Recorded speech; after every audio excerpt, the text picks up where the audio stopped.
उस आदमी को 108 बार चाकू मारा गया था। उसने खुद 107 घावों को सिल दिया था, सिवाय सबसे महत्वपूर्ण के, उसके चेहरे के। उसकी चिकित्सा की समझ अपने चरम पर थी, लेकिन वह अभी भी सिर्फ एक इंटर्न था। उसके पास चिकित्सा लाइसेंस भी नहीं था। एक दिन एक लड़का जिसे ट्रेन ने टक्कर मारी थी, अस्पताल लाया गया। उसका बायां हाथ और दायां पैर कट गया था, लेकिन कोई लाइसेंस प्राप्त सर्जन उपलब्ध नहीं था।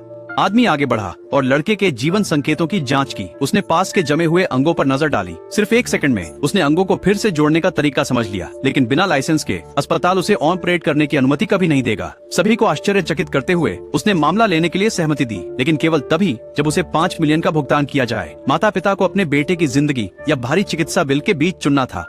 आखिरकार उन्होंने मान लिया। चूंकि कोई ऑपरेटिंग रूम उपलब्ध नहीं था, वह आदमी अपने दोस्त के निजी क्लिनिक में गया। जैसे ही उसने दरवाजा खोला, उसने देखा कि दवा फर्श पर बिखरी हुई थी। उसका दोस्त नशे का आदी हो गया था, लेकिन वह वहाँ न्याय करने नहीं आया था। उसे केवल ऑपरेटिंग रूम की जरूरत थी। जब उसके दोस्त ने सारा खून देखा तो वह लगभग बेहोश हो गया।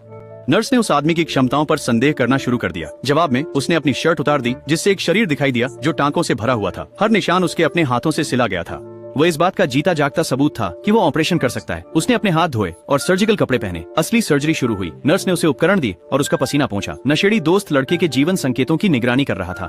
मिनट दर मिनट सर्जरी जारी रही। उसके हाथ स्थिर और सटीक थे। यह विश्वास करना कठिन था कि यह उसकी पहली सर्जरी थी। वह अधिकांश प्रशिक्षित सर्जनों से बेहतर था।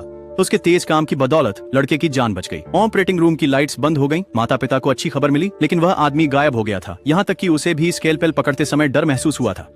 उसके दोस्त ने उसे गर्म पानी का कप दिया और कहा कि उसने कुछ अद्भुत किया है। आदमी ने आराम करने की कोशिश की। उसने एक घूंट लिया, 5 मिलियन के बारे में सोचते हुए जो उसने कमाए थे। लेकिन अगले दिन लड़के के पिता ने पूरी रकम देने से इनकार कर दिया। उसे पता था कि आदमी के पास लाइसेंस नहीं है। अगर उसने इसकी रिपोर्ट की तो आदमी का भविष्य बर्बाद हो जाएगा। इसलिए उसने केवल 5 लाख का भुगतान किया। उस दिन उस आदमी ने देखा कि दुनिया कितनी अंधेरी हो सकती है। उसके बाद से वह बदल गया। वह एक काला बाजार सर्जन बन गया, जो हर ऑपरेशन के लिए ऊंची कीमत मांगता